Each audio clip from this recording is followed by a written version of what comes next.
اہل تشیع school of thought ہے نا، اس کے اوپر الزام لگتا ہے کہ یہ کافر ہیں، اور وہ کیوں لگتا ہے؟ وہ اس لیے لگتا ہے کہ آپ لوگوں نے کلمے میں تحریف کر لی ہے، لا الہ الا اللہ محمد الرسول اللہ علی ولی اللہ، آپ نے علی ولی اللہ کو کلمے میں شامل کر لیا، جو کہ باقی مسالک جتنے بھی ہیں سنی اسکول آف تھاٹ کے وہ نہیں پڑھتے۔ یہ ایک بیسک چیز ہے، اور بھی بہت ساری چیزیں وہ آگے چل کے میں ڈسکس کروں گا۔ یہ کلمے میں آپ نے تحریف کیوں کی ہے؟ سب سے پہلی بات تو یہ ہے کہ یہ تعریف نہیں ہے، یہ قرآن کریم سے بھی ثابت ہے اور زبان رسول اکرم صلی اللہ علیہ وسلم سے بھی ثابت ہے، اور احادیث کی کتب میں دیکھیں تو جنت کے دروازے پہ بھی یہ لکھا ہوا ہے علی ولی اللہ،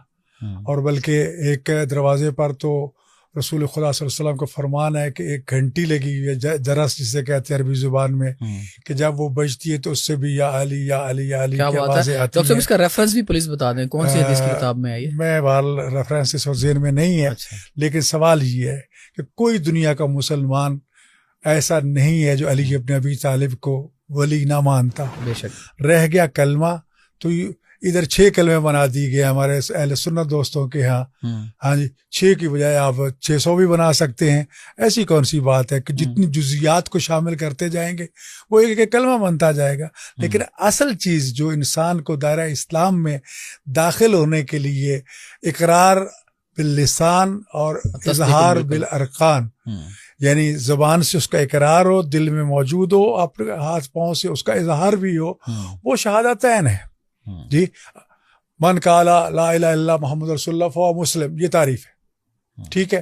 اب اس میں اشہد ان لا الہ الا اللہ وحدہ لا شریک لہ واشہد ان محمد، تو یہ حدیث سے لیا ہے ڈاکٹر صاحب آپ نے لا الہ الا اللہ محمد الرسول اللہ علی قرآن کریم میں بھی ہے اور حدیث سے بھی لی ہے۔ قرآن کریم میں کہاں ہے علی ولی اللہ؟ دیکھو قرآن کریم میں انما ولیکم اللہ ورسولہ والذین آمنوا الذین یقیمون الصلاۃ ویؤتون الزکاۃ وہم راکعون۔ تو تفسیر کر لی نا آپ نے اس کی؟ تفسیر کون ہے؟ کوئی چیز تو ہے نا، مصداق تو ہے نا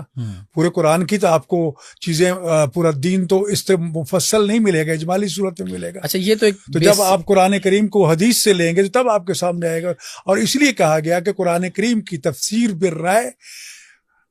اگر آپ نے جان بوجھ کے کی ہے، نہیں جانتے اور اتفاق کر وہ قرآن کے مطابق بھی ہو گئی ہے، تو کیونکہ آپ کا ارادہ تفسیر بالرائے کا تھا تو رسول اللہ فرماتے ہیں جہنم میں جائے۔ ڈاکٹر صاحب اس میں تو کوئی دو رائے نہیں ہے کہ حضرت علی علیہ السلام کا نام لے کے ایک جسم میں توانائی محسوس ہوتی ہے، مجھے تو کم از کم ہوتی ہے، باقی پتہ نہیں کسی کو ہوتی ہے یا نہیں ہوتی۔ لیکن جو ایک اور اعتراض آپ لوگوں کے اوپر ہوتا ہے وہ یہ ہوتا ہے کہ آپ صحابہ کرام کا ذکر احترام سے نہیں کرتے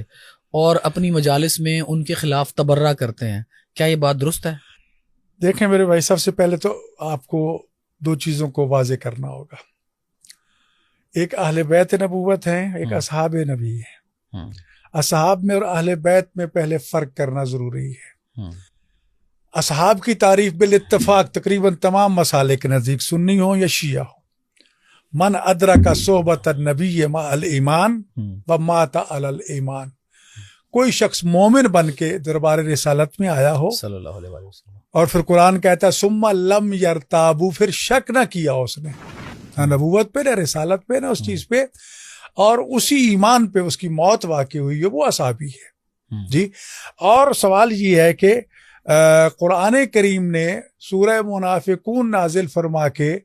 بتا دیا کہ اصحاب کے لبادے میں منافق موجود تھے۔ حضرت حذیفہ یمانی رضی اللہ تعالی عنہ رسول اللہ کے وہ امین اصحابی کہ جن کو آپ نے منافقین کے نام بتائے تھے، اور بعض اصحاب نے